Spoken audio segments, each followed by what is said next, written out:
Hello and welcome to the CFB edition of the Super Show. I'm your host, Walter Waddell, aka Deuce85, and you'll have to apologize at the camera angle if it looks like I'm looking down at you, but the angle I usually use was causing last night to have the computer shake a little bit, and that was pretty annoying for me to watch on playback, so I can only imagine what it was like for you guys. So we're going to be doing it like this, at least for today. Early morning CFB Q&A session. This is for you guys to ask your questions about CFB stuff regarding PrizePicks, betting information, obviously DFS. I'm going to talk about some of the early morning injury news that's come about that's relevant for DFS or any betting stuff. I'll reiterate my core, drop a few of the PrizePicks plays if they're still in the realm of where we like and think they're advantageous. And then we'll get out of here and kind of delve into college basketball, which the main slate is just 2 hours away for that. Article dropping for that one soon with a couple of core plays there. And then we're just, grinding college sports all day. So lots of fun things there. All right, let's see what we got going on here. So I'm going to start with injury news, relevant news that has come out. South Carolina, running backs Marshawn Lloyd, Christian Beal-Smith, not going to play today. Means Jaheim Bell is going to be nice for the later slate and PrizePicks or betting opportunities. Malik Cunningham is going to be out for Louisville. They're going to be going to Brock Doman. Brock Doman making his second career start for Louisville. Technically is in play there against NC State, but I'm not really that excited about using him necessarily. Other news, Tyler Van Dyke expected to be out for Miami. Ja'Cory Brown going to get the start for the Hurricanes. He did throw 3 touchdowns against Georgia Tech and looked pretty decent, but tough spot here for him going up against Clemson. All of Boston College starting offensive linemen, that's all 5 of them, have been sick all week, limited in practice. They're going to attempt to play against Notre Dame. They have a new offensive line this year anyways. We've seen it not work out offensively. That team has struggled time and time again. It's real bad. It's real bad in BC. So that's an avoid spot there with likely going to be some replacements there at the O-line. And then Mayan Williams out for Ohio State. Trey Henderson is going to give it a go. Whether he's limited or gets full run, we'll see. Chip Trainum is expected to play. Obviously, Dallin Hayden is available. That's 3 running backs that they'll be using. There are 3 different ways that's going to go. They're either going to allow Stroud to just slice and dice and go crazy against that Maryland secondary, thus getting him ready for the big matchup next week against Michigan. Or they're going to, at halftime, pull starters, give the ball to Hayden and let him and Chip, run the clock out and just stack up touches. Or they're going to allow Trey Henderson to get some reps in, allow him to get built up for that Michigan game because they really haven't had to use him this year. He's been really, injured week in and week out, even when he plays. So they need to get him his game lengths because they're going to need him to play a lot against Michigan. So I think it'll be, a combination of 3, but I do believe that we're going to see Stroud, lean heavily on the pass there early. And I do think Henderson's going to get a decent chunk of carries, not like 25 to 30, but, 10 to 15 touches of some sort, whether that's carries and receptions or all carries. And then I think Trainum and Hayden end up in the second half, maybe mid third quarter, splitting the rest of the way. Dallin Hayden, I am not going to be probably using him in main. That might be a mistake. There are 2 other value running backs that I think are infinitely better, not sharing, Nakia Watson for the Cougars, great matchup for him against Arizona. He'll be pretty popular. I think we can rely on him, especially if those touches continue. And then Stacey Snead for Houston. I think that he's trending to be a little bit lower owned than he probably should be. The worry there for people is the fact that, Tejon Henry is healthy, did return last game. He played, not a lot of snaps, but he did have 4 carries, played, a decent chunk coming back, first game since week 5. They still relied heavily on Snead.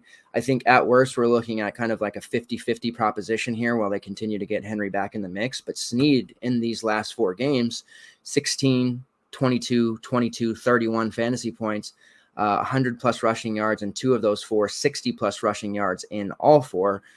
Does have 5 receptions during that span. 5 touchdowns. So he's really emerged as a solid weapon for them. And at 3.8, it's not like he needs to go out there and tote the rock 20 times. We get, 8 to 10 carries, 3 to 5 targets, turns that into a touchdown. 2 would be great, but just 1 touchdown, then we're feeling pretty good and off to the races. And I do feel more comfortable with him than I do with Dallan Hayden. That could end up biting me in the ass later on, but I just feel like this offensive, matchup between the two is going to lead to a lot of points, obviously. And with the stack on Clayton Tune, Nathaniel Dell, Samuel Brown on the other side, ECU, it's, on Winstead and Ehlers, people aren't going to be looking to the running backs as much. And Snead is a guy that I think we definitely want to consider. So that's the play there for running back value, at least. And the real, relevant news that is at least coming out right now. Also, Chase Brown, who, has been dealing with an injury himself, good to go in quotations against Michigan. He's been practicing the last 2 to 3 days, so I don't expect him to miss much time. They're going to have to rely on him. They got to keep Michigan off offense. Michigan's offense is going to try to keep Chase Brown off the ball. So a lot of clock management going on in that game. It's going to be a real ugly one, violent, old style football game, but good to see Chase Brown playing. And then Jalen Daniels, the quarterback for Kansas, is a true game time decision today against Texas. So that's the news that's rolling through here. Next up, we'll answer some questions, and then I'll go back into my core and highlight what is happening here.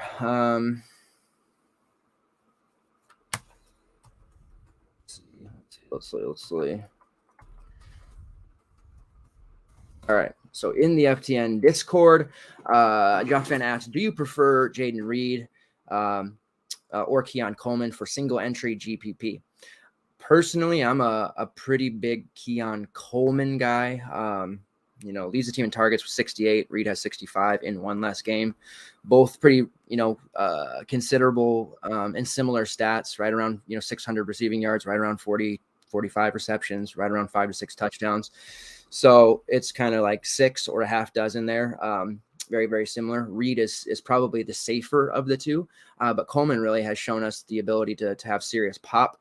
He will have very minuscule ownership, and I think that he's worthy of being used today, depending on the rest of your build. And I'm definitely going to have some exposure to him in GPPs. 5.5 is a real nice price for him, considering it's just high enough to keep people off, but it's not high enough for it to really hurt you if he doesn't have a stupendous game.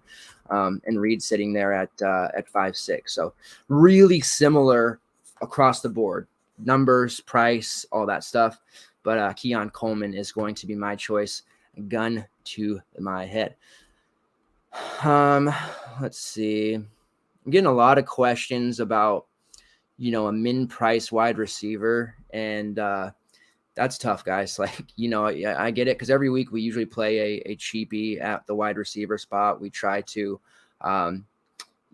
skimp there where possible. And there are some decent value options there, but they're not going to be the min price. We have for Texas, our man Jatavian Sanders at 4.5. Again, not min price, but he's there. We have Samuel Brown of Houston sitting there at 4.2.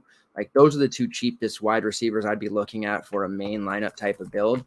GPP wise, if you're really looking to get cheap, then Braden Lenzy for Notre Dame at 3.8 going against Boston College. He could be worth a shot. It's been kind of a weird season for most of Notre Dame's weapons. They've just really relied on Mayer heavily, and it's been a revolving door at the other spots. But Lenzy does have, slate breaking upside. 3.8 can possibly work out.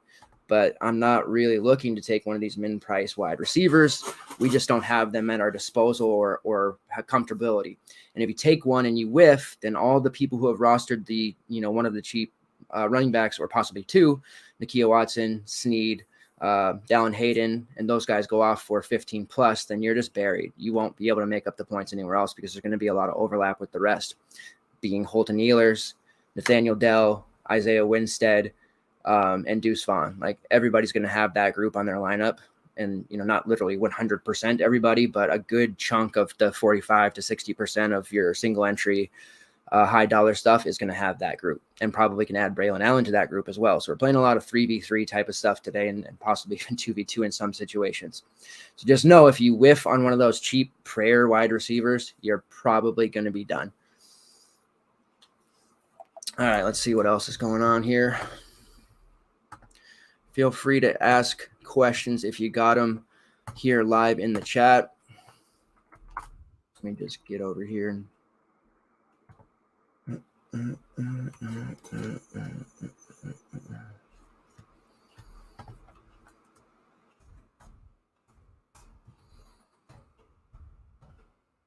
right. So let me talk about core. It really, not a lot has changed for me in the last, 24 to 36 hours.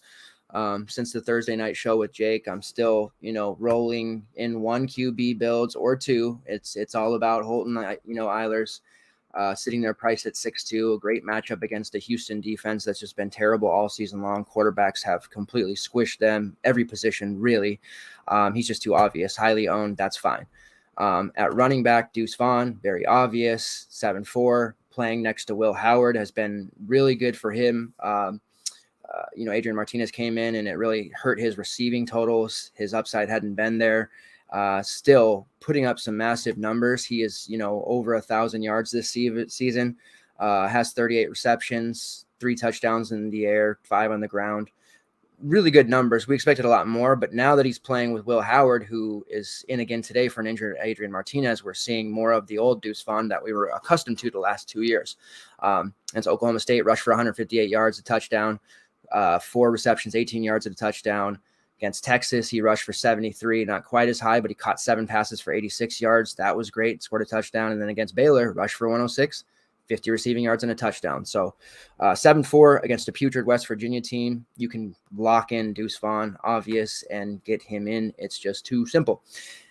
And then at wide receiver, we have the value at quarterback. We have the value at running back. We're paying up at wide receiver. I am paying up at wide receiver, I should say. And I would encourage you to do the same. I know we're so accustomed to paying down at wide receiver, but we're not, and we don't have to. I mean, paying up at quarterback this week is not a wise decision. CJ Stroud. There's only really 2 guys up there. If you want to pay up Clayton Tune at 8-1, that would be the move. Game stacking Tune with Ehlers, because ECU's defense is making, juggernauts out of their opposing quarterbacks as well. I spelled it out in the article, but opposing quarterbacks have just been gashing them for the last month and a half of the season. So you can go there to Tune, but paying all the way up, it's just not going to work out. At running back, paying all the way up to Bijan Robinson, while I think he definitely is going to put up, 120-ish yards, maybe a touchdown or 2. We just need that huge 150-3 game, which he could definitely do that as well. But I think we can get similar scores, if not, from an X marker value or value return out of Deuce Vaughn, Braylon Allen, and at a steep discount. Blake Corum at 8.5, yes, Blake Corum is matchup proof. He's great, but again, do we want to pay that price? Chase Brown, who's going to play today at 8.3, it's just, it doesn't make sense. So we have salary to burn. We need to pay up somewhere. We're paying up for Tank Dell, 8.2. Get him in there. Those 3 are your core locks. Nothing's changed there. The industry is on them, so not giving you any kind of sneak. If you want a cheap wide receiver, then just play Samuel Brown of Houston. But I don't know. If you feel really weird about playing a value running back, go with Samuel Brown. But I think this is a good week to go for running backs, and playing one of the value guys, if not both, is just something you got to do. And I still feel pretty good about Stacey Snead. I think he's going to end up having a nice game today, regardless of how many touches Henry gets. On the PrizePicks side, let me pull that up. I just have a few. I've kind of been scaling back there a little bit as the season winds down. The numbers are a lot sharper. We haven't been able to hit them quite as much, although we're still having real good success. The 3-pick flex that I have in at the moment, Devin Maccabee of Purdue, I'm really high all in on his rushing total on prop betting and PrizePicks, but over 78.5 rushing yards. Holton Eiler's over 21.5 fantasy points. He should be good for 25 plus. And Jake Haener, the quarterback for Fresno State, his passing prop is 305.5. That might feel like a lot, but he's got a nice, healthy, and he's got a nice matchup. He's finally healthy. It's good to see, in a nice matchup against Nevada, a Nevada team that can't stop anyone. Since returning from the injury, Haener's just been automatic. 394 yards against San Diego State, against Hawaii in what was a blowout, still threw for 327 yards. Last game against UNLV, he threw for 313. So just continues to throw at a high level. Mims is their RB1, but he doesn't handle like a big 30 carry workload. They give him about 15 to 19. Malik Sherrard gets some too, and they just allow Haener to make these big throws 30 to 35 times a game. He has a very good relationship and rapport with Jalen Cropper and Zane Pope and Josh Kelly. He's played with those guys for a couple of seasons now. You add the Cal transfer Nico Remigio to the mix, who is a very good weapon in the short to intermediate routes, and he just can rack up yardage. So those are the three CFB prize picks that we are going to be rolling with. As far as props go, Maccabee, I mean, if he doesn't get big yardage today against the Northwestern team that is giving up well over 200 rushing yards per game, I just don't know what to say, because he is clearly the Purdue RB1, producing at a high level. Purdue's got 3 or 4 running backs that, coming into the season looked like they were going to be fighting for touches, between Kobe Lewis, Dylan Downing, King Duru. Kobe Lewis, of course, from CMU, he was a big-time weapon there, but clearly Maccabee has just pushed all of them aside. The last game against Illinois, where they did win 31-24, they gave Maccabee 28 carries. Took him that much to get 106 yards, but the volume is there for him. 78.5 yards against Northwestern. It won't be nearly as hard. Just 14 carries against Iowa the week before, where they got shut out. 24-3, 65 yards there. Against Wisconsin on 23 carries, 108 yards. So he's had some pretty brutal matchups in back-to-back weeks. You see the game against Nebraska, a similar porous rush defense like Northwestern. They gave him 30 carries in a shootout. Aiden O'Connell still threw the ball 54 times, 391 yards, but Maccabee rushed for 178. So 78.5 is just a very low and almost insulting number for him. If he doesn't coast into 100 today, I would be shocked, and I'll also be poor, because I'm betting a lot on Devin Maccabee. So we'll see how that works out for me. Let's see what other props I like. I'm just going to pull up my tracker. Give me a second here. FTNbets.com. DUB gets you 20% off if you sign up for that. We have betting articles, betting shows. We have betting trackers for all the sites, all the sports. Holds us accountable for what we put in there. So just be advised about that. A lot of transparency, and we try to get the best number possible before things change. Okay, so on the Wisconsin side, heavy on Braylon Allen in DFS, but receiving wise, I also think there'll be some good things here. Now, Skylar Bell and Shamiri DK have kind of like low to mid 40s props on DraftKings. If you have access to the Boyd Sports app, they have an even better number on Skylar Bell at 39.5 receiving yards. I am hitting the over there, and 38.5 receiving yards on Shamiri DK. So I'm putting both of those out there into the world and running Braylon Allen in DFS. So I have all my Badgers covered. Kendre Miller rushing touchdown prop, over 0.5 rushing touchdowns. He's not been shut out of the end zone at all this entire season. It is a tougher spot against Baylor, but he continues to score. It's juiced minus 245, but you know what? I'm going to just take that and run with it. His anytime touchdown is like minus 700. So I'll just take the rushing touchdown prop and feel great about it. Of course, you already know I'm on Maccabee. I do like Braylon Allen on DraftKings over 109.5 rushing yards, by the way. I just think the Badgers are going to be able to do basically whatever they want in a myriad of ways. And then the other prop I really like at this current time, and this is a Boyd Sports app play as well, Hendon Hooker, Tennessee quarterback, rushing yardage prop. Hasn't had to do a ton rushing the ball as much this season, or at least lately, but 28.5 rushing yards against a team in South Carolina that is absolutely atrocious at defending the run. There's a lot of talk about, Jalen Hyatt, being a massive play, and his PrizePicks total and some of his props have gone up because the narrative street is, getting talked about so much. South Carolina passed on him. He's going to want to show out against them. And while I think that's definitely a possibility, I also think that we see a kind of almost vintage Hendon Hooker game where he rushes for, 60 to 75 yards at minimum. The game against Missouri, he rushed for 60 almost quietly. Georgia, of course, was a really tough spot, and that didn't work out for him. Excuse me. The game against Kentucky, 23 yards, so didn't quite get there, but very, very close. The blowout against Tennessee Martin, he rushed for 28, right on it, only 4 carries. Against Alabama, which was that big win there for them, 56 yards. So he really has been living and hovering in that 40 to 60 range. So 28.5 against this team, that just seems way too obvious. The Maccabee and Hooker rushing props, I must be walking into a straight up trap because I just feel like those are about 30 yards too short on both. All right, let's see what we got going on. Is it bad to go Johnson over Winstead? Asked Chase Cullum. No. CJ John, I just wish that CJ Johnson wouldn't have exploded last week. He's a really, despite being with Ehlers for years and they go back to like high school days together, he's just such an inconsistent option. It's like, the classic boomer bust, archaic terminology there for DFS circa Draft Street 2012. 2 of his last 3 over 120 yards though. Making big plays, touchdowns of 72 and 39 during that stretch, yardage wise. So if you want to go him over Winstead to save a little bit of money there, approximately $800. I don't hate it. He's going to be involved. He's going to do well. In fact, there's a clear path to both panning out. Lots of points being scored against this Houston team, and we can see both of them eclipse the 100-yard mark. Might even see guys like, Ryan Jones come along and do some things as well. Jalen Johnson, if he's good to go, see him come along and score a touchdown perhaps. In years past, Josiah Hatfield was a much bigger performer. I could see him kind of bouncing back and showing off a little bit of ability.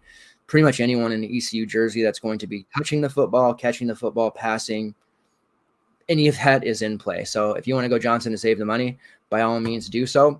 On the Houston side for GPPs, if you're doing some alt builds, get away from the chalkier Winstead and Dell and get like Matthew Golden in there at 5.3 because everybody's either going up to 8.2 to play Tank or they're going down to 4.2 to play, Samuel Brown.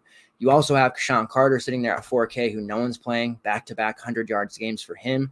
I know that I can't remember if it was an injury or what that caused him to not get a lot last game, but I believe he had some snaps in. And then you have the tight end, old reliable Christian Trahan, who has touchdown equity. He's not going to have a lot of PPR work, but he can definitely catch a touchdown, especially in the red zone. Toon has a relationship with him. They've played together a long time, and he's a guy that you don't want to sleep on either. It wouldn't surprise me at all to see Trahan score like, twice today, 3 catches for 20 yards and 2 touchdowns, something of that nature. Let's see here. Okay, so Carter was targeted 2 times last week. It wasn't an injury. It was just he was targeted twice, and he didn't play as many snaps for whatever reason. Just look that up on PFF. Let's see what else we got going on here. Mighty Hams asks, Shipley, Samuel Brown, and Jaden Reed, or Stacey Sneed, Isaiah Winstead, Keon Coleman. Whoo, that's a toughie, huh? I want the most Houston and ECO possible. That is trio number 2 with Sneed and Winstead. And then, of course, you already know I'm Coleman over Reed. I might be the only one in industry that feels that way. So that second trio for me is where I'm going to head. But that's a good question. That's one where you might want to split.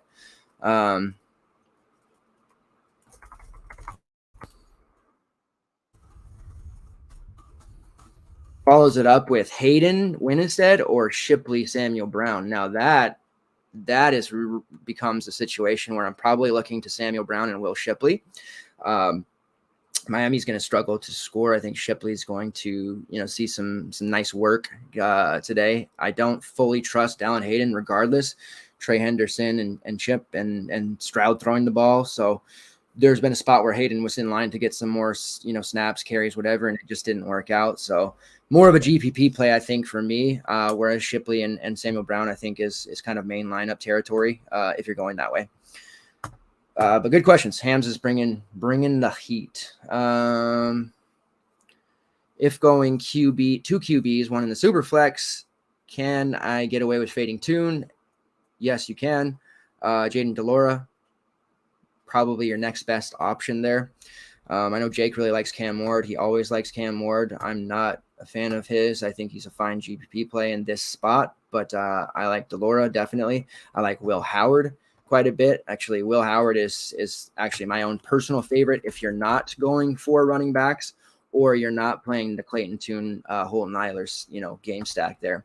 Will Howard's only 6'4". I don't even have an issue playing him with Deuce Vaughn. There is a path for both of them to eclipse 20 fantasy points. In fact, since Will Howard's taken over as a starter for an injured Amart, they have both gone over 20 fantasy points. So they've had a string of solid fantasy matchups, fantasy friendly, and this West Virginia matchup is going to be really good for him. We'll see if he can get some of his Oklahoma State stats cooking where he threw for 304, but that's just too cheap for him. So Will Howard is the guy that I like over Jaden Delora. But if you have a little bit of salary or, you want somebody, you're going high on Nakia Watson and you want the other side to be throwing the football a lot game script wise, then Delora makes a lot of sense.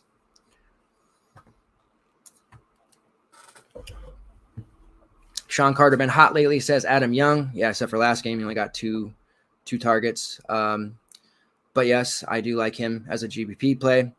Tanner Nelson asked me, put these running backs in order for the rest of the season. You weren't supposed to hit me with the NFL question just yet, but I'll do it. I'll do it, son. I'll do it. Still sleeping on the couch. The same. He hasn't moved since last night. All right. Travis Etienne, Joe Mixon, Dalvin Cook, and Ramondre Stevenson. Travis Etienne is the stud, of course. That's my priority. And then Dalvin Cook, Joe Mixon, Ramondre Stevenson. Not responsible if that costs you your league, though, because I am not the NFL expert except for during the preseason. I get down with preseason. So there you go. You get one free NFL play per show. That was it. Is Corum with no Edwards a better play than Bijan now? Okay, so on the show here, so I didn't see that. So Donovan Edwards, who did not show up last week. Michigan will be without starting offensive lineman Trevor Keegan and running back Donovan Edwards today versus Illinois. Team spokesman confirms to Michigan Live. Yikes. So that's not good. I don't think Corum's a better play than Bijan really anytime, just in a vacuum, as they say. Having no Edwards is definitely going to get Corum a lot more looks. He gets somewhere in the realm of 30 carries, which is definitely possible now. We saw 33 in a game that was close for a little while against Michigan State. We saw 28 against Penn State in a game that they just wanted to have the foot on the neck there. We saw 30 carries against Maryland. That might be our best bet if the game stays close. The Maryland game was at 34-28, something like that.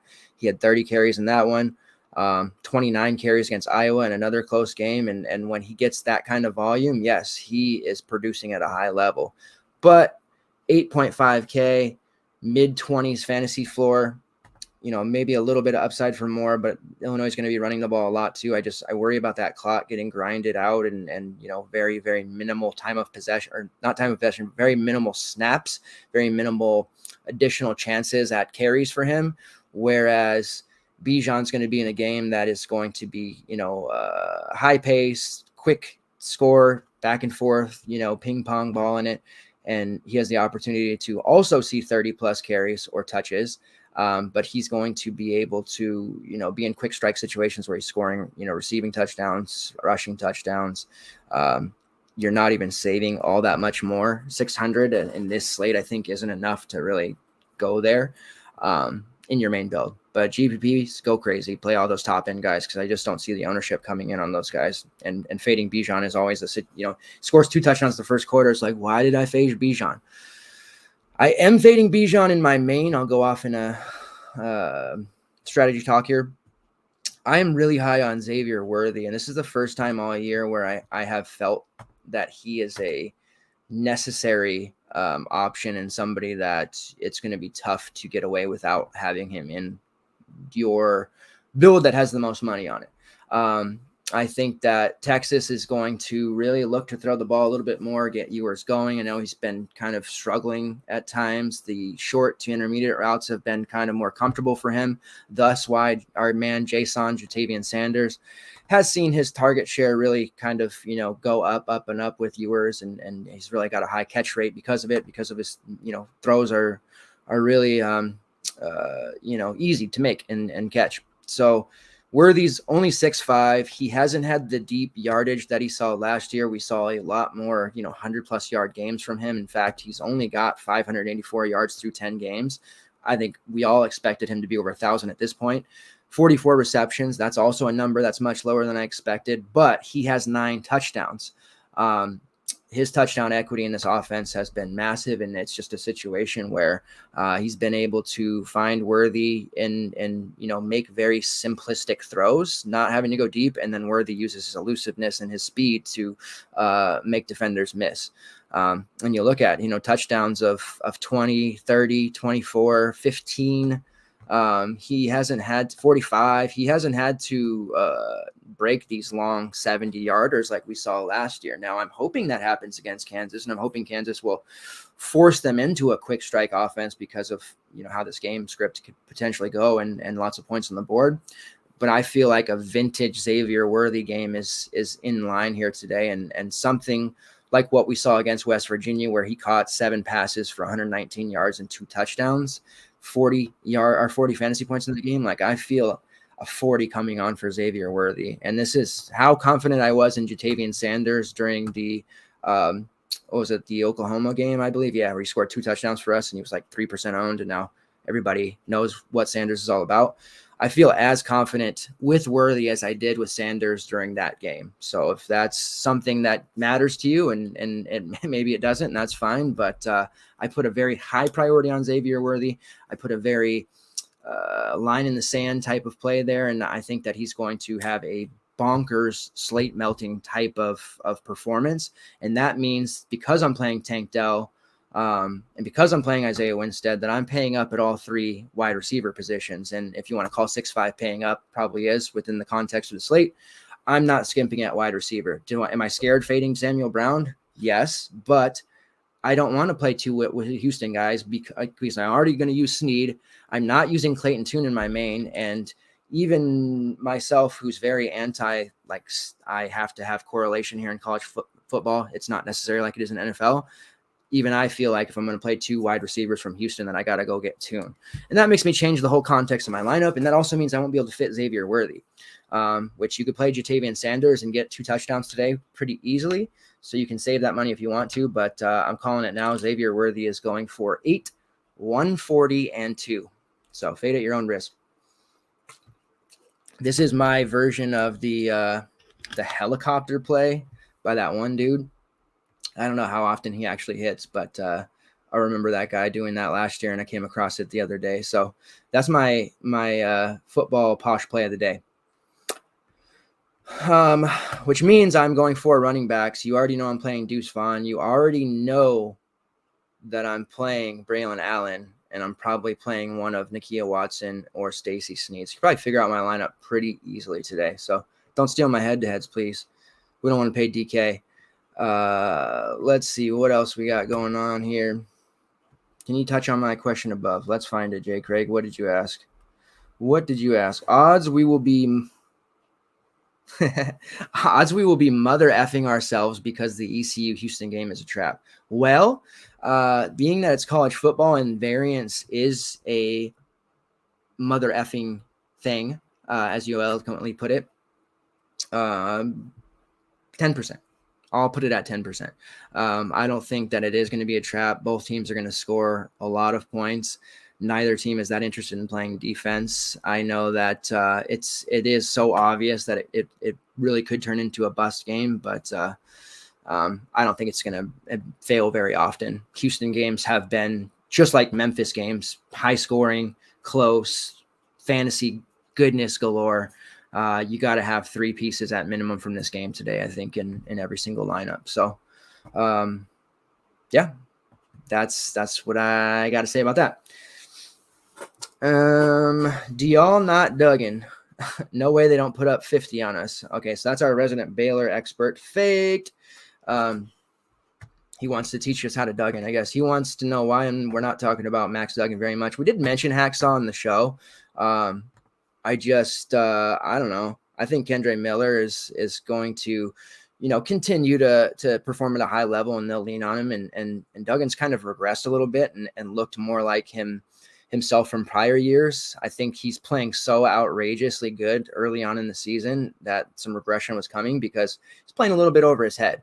But this is a good spot for him on the road where he's going to have to throw a lot. So GPP wise at 8K, yeah, definitely would prefer Jaden Delora or Clayton Tune. Yeah, definitely. But I wouldn't full fade him if I'm running multiple lineups. So,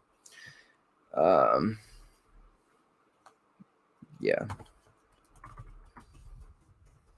Let's see what else we got going on here.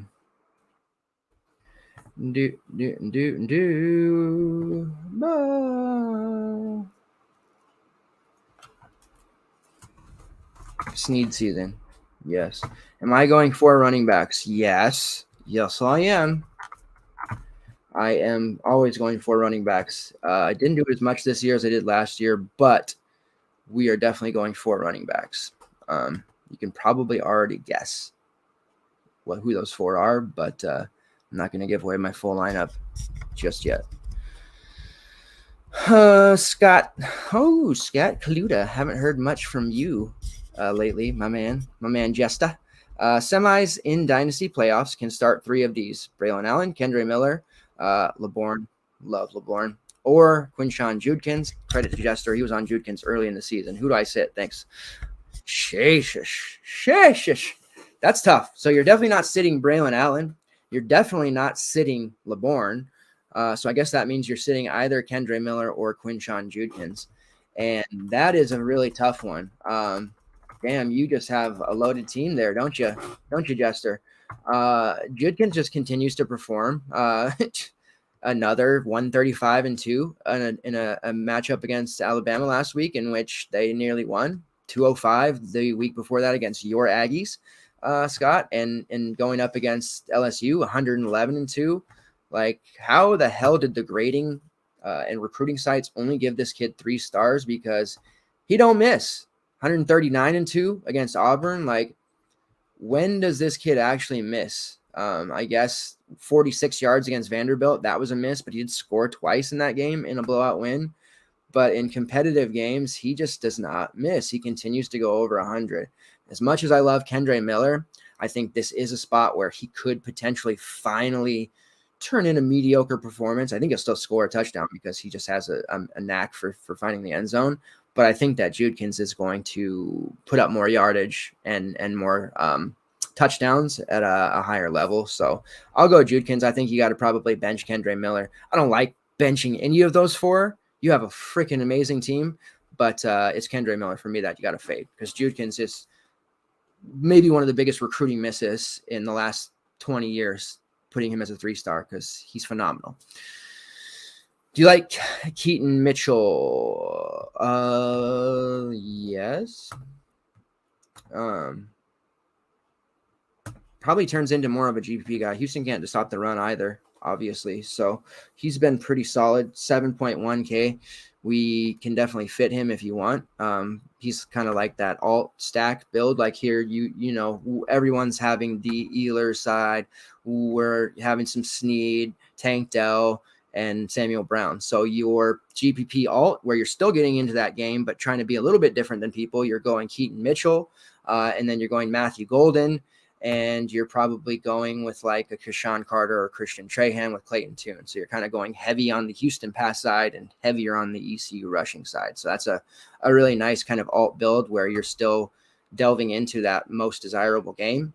But yeah, I like that.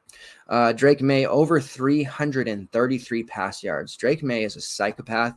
I don't know how he continues to be this good, but he does. It's the May family genes. They Luke and Drake, they got it going on, man. Let's see here. Going up against Georgia Tech. Yeah, it doesn't seem to matter what the opponent is, what the game script is. I do feel like it's going to be more of a high rushing performance from Drake May. I think that we could see him rush for 100 plus, and his passing yards maybe, hang around the 250 to 260 mark.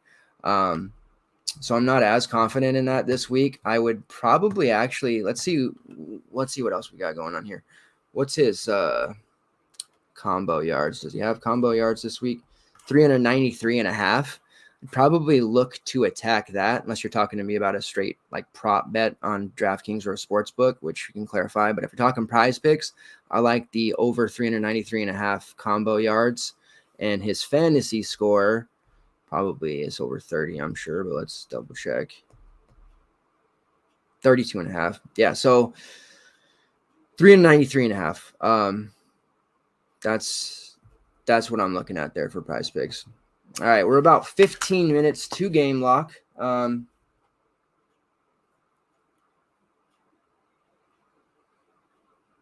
Okay, scared me for a second there. Get your last minute questions in here. I'm going to be taking a nap today, I think, folks. That's how you know you're old, when you are looking forward to naps. But I have all 4 of my kids over today, so that may not happen. But we'll see. Let me just get back in the Discord here. Oh, yeah, Bo Nix is also a game-time decision for Oregon later on. Can't forget about Bo Heisman.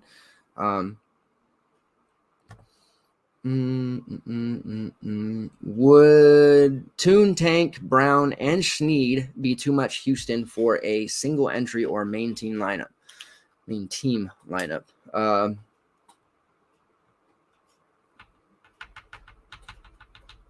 No. I think that there's going to be so much points scored there. I think I'd like a little more variety. I actually like stacking a little bit more in basketball, which is a really, I know, anomaly for most. I think I'd look to take out Snead or Brown from that group and insert somebody else.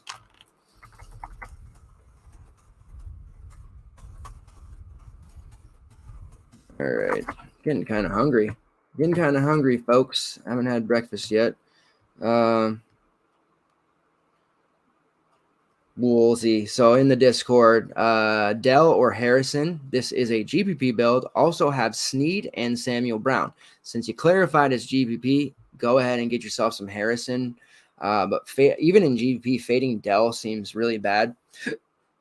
Now, if you're doing the whole 5 to 10 plus more lineups, then there is a very small amount of in the multiverse here, get my Rick and Morty on, where Tank Dell doesn't perform today and ends up having 4 catches for 40 yards, something like that. Or what was his worst game? Was it against Kansas? 6 for 76 and no touchdowns for 13.9 fantasy points. His worst performance to date. There is a very small chance that happens. I'm hoping we don't live in that part of the multiverse where it does, and I'm hoping instead we're going to get the 15 for 202 that I think he's going to go for.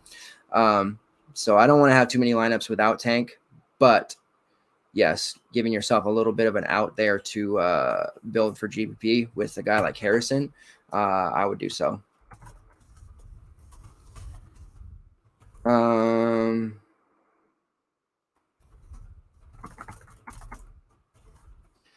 Any QBs you think are viable to run? He says butt naked, but he means without a pairing partner. NFL guys. Yeah. Well, let's see. What quarterbacks do I want to run naked? Not Eilers or Toon. Let's see. Brock Doman. MJ Morris. Jalen Daniels.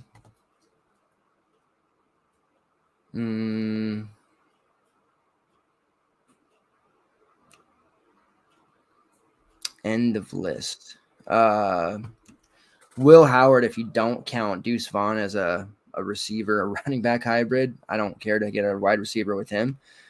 But this is a week where I don't see any naked quarterback plays ending up on the true optimal build. So no, maybe Jaden Delora, I suppose. All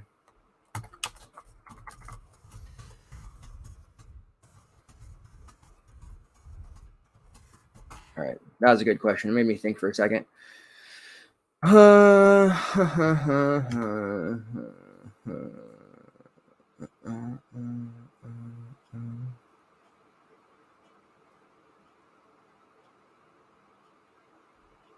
Don't know what that means. Going to ignore that for now. Thoughts on Michigan versus Illinois? Going to be a very violent, slower paced game. Both teams are going to chew up the clock. We're going to see drives, that really, make you think you're watching a Navy Air Force game. I think we're going to see a lot of rushing, despite the, injury for Brown. He's going to play, but I think they give him heavy work. I think Blake Corum without Edwards sees heavy work, and just isn't going to be a very viable, high-scoring game, but the running backs in this one could turn out to do just fine. I do also think there is a little bit of GPP viability with Isaiah Juice Williams. He's 5'9", so we're not exactly getting a big discount. He was pretty bad last week against Purdue, unfortunately. I had quite a bit of him there. But I do see this being one of those games where he could actually rack up like 8 to 9 catches, but only have like 70 yards, just a bunch of, 2-yard dump offs and screen passes and things like that, which will, push him into the 15 to 16 fantasy point category, especially if he has a touchdown even further. So a really traditional classic running chess match of a game with a lot less passing than we like to see ordinarily when it comes to fantasy purposes. So, and I don't have a betting link for that one at all. I'm just as clueless on that one as most people are. Nick Singleton love today. Yeah.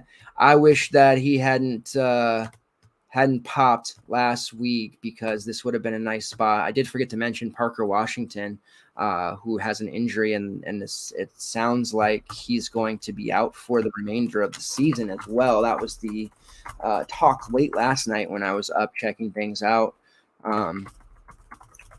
At that point, it was kind of a rumor.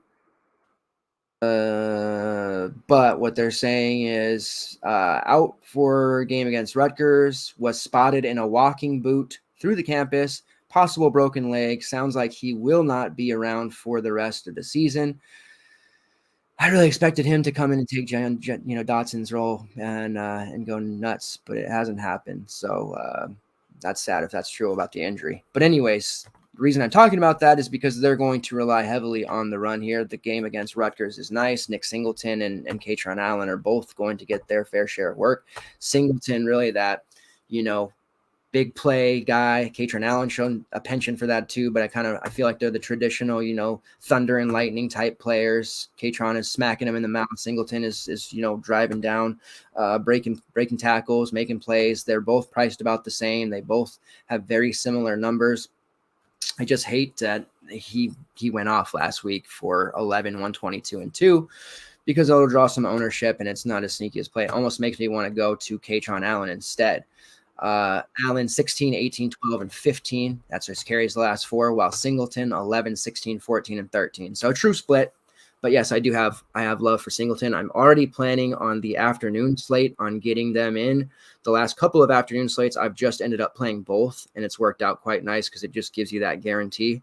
But I think both could perform at a high level today. So I definitely like Nick Singleton for sure.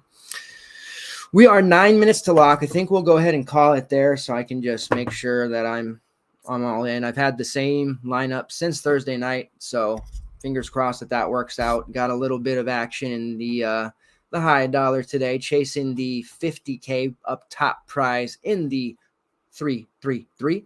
So wish me luck on that. If we end up having ourselves a good day on the main slate. I am going to hold a free roll in which 10 people I draw. This is, I had some FTN merchandise to give away and some other stuff, but I feel like this will put the good vibes in the air. So if we have a good day, if that 50K is hit by myself or somebody that, is in the FTN family or has a big day, we're going to run a free roll. 10 players are going to have their buy-ins bought at a dollar amount to be determined. It won't be any less than $50 though. So it is a higher dollar thing and be an opportunity for you to make some money on the house. So good vibes for me. Send them my way. I'll send them your way. Let's finish strong. We just have a couple of weeks left here to finish up the regular season for college football. Then we go into conference, championships. Then we go into bowl season, and then we go into gearing up for March Madness. So hell of a grind. I've had a great season with you guys, but we just have, a little bit left here. So next time you see me, I'll have a fresh cut too. Can't wait. Thanks, guys. Be back here Thursday night at 9 p.m. to talk about college football on Saturday. See ya.